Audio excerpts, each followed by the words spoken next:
In the silent wilderness of northern Saskatchewan, a young man stepped into the woods and never came back. When searchers found his body, the snow told a chilling story, one of struggle, blood, and something that hadn't happened in over a century.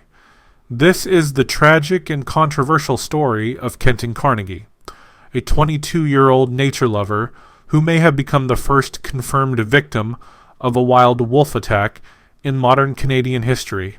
But what really happened that day? Was it wolves or something else? Let's dive into one of the most haunting wildlife encounters ever recorded. Ken Carnegie was not your typical college student. Born in 1983 in Saskatchewan, Canada, Kenton had a deep love for the outdoors. He was a computer science major at the University of Waterloo, but spent his summers exploring the wilderness. In 2005, he accepted a co-op placement at Points North Landing, a remote air base and lodging area in northern Saskatchewan near Wollaston Lake. Despite being far from the city, Kenton enjoyed the peace and raw beauty of the north. He often went for walks alone, taking in the snow-covered landscapes, the silence of the forest, and the wildlife. But unknown to many, that same forest was starting to change, and not for the better. Just months before Kenton's death, workers and locals at Points North had noticed something unusual.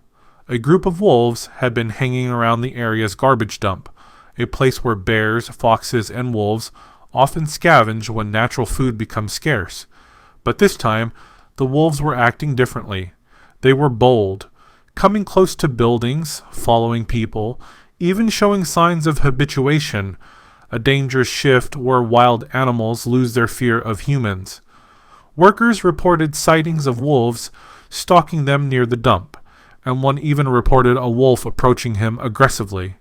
There was tension in the air, and some workers were warned not to walk alone. Despite these warnings, Kenton, like many who love nature, didn't believe the wolves were a threat. He respected them. He thought he understood them. But the wolves of Points North weren't acting like the majestic creatures in wildlife documentaries. They were hungry, and they were watching. On November 8th, 2005, around 5 p.m., Kenton went out for a walk. It was something he often did, just a short trip near the woods to watch the sunset, take a few photos, and clear his head. But this time, he never returned. When he didn't show up for dinner, co-workers became concerned. A search party was quickly formed. As darkness fell, they followed tracks in the snow leading away from the camp, and what they found would change Canadian wildlife history. Kenton's body was discovered about 1.5 kilometers from the lodging camp, lying in the snow. Around him were signs of a violent struggle, disturbed snow, drag marks, and animal tracks all around the scene. At first glance, it looked like a predator attack, something unheard of in modern times for a healthy young adult. But there was confusion. What predator had done this? The immediate suspicion fell on wolves, given recent sightings, but some experts weren't convinced. At first, the RCMP suggested it could have been a black bear, though November was well into hibernation season. Others pointed to the possibility of wolves scavenging a body that had died of another cause, but Dr. Paul Paquet, a respected carnivore biologist, led an investigation that uncovered key evidence: no sign of pre-existing injury, no natural cause of death, and most importantly, bite and tear marks consistent with an active predatory attack, not scavenging.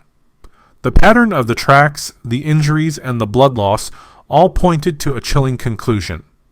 Wolves had attacked Kenton Carnegie, alive, and killed him.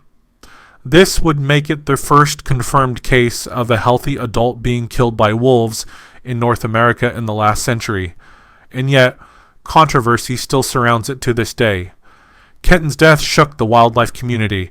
Wolves, often seen as shy and misunderstood creatures, were now under scrutiny, but experts warn this wasn't normal behavior. These wolves had likely become habituated, fed by human garbage, emboldened by contact, and lost their fear of people. In the months following Kenton's death, tighter controls were placed on garbage management in remote areas.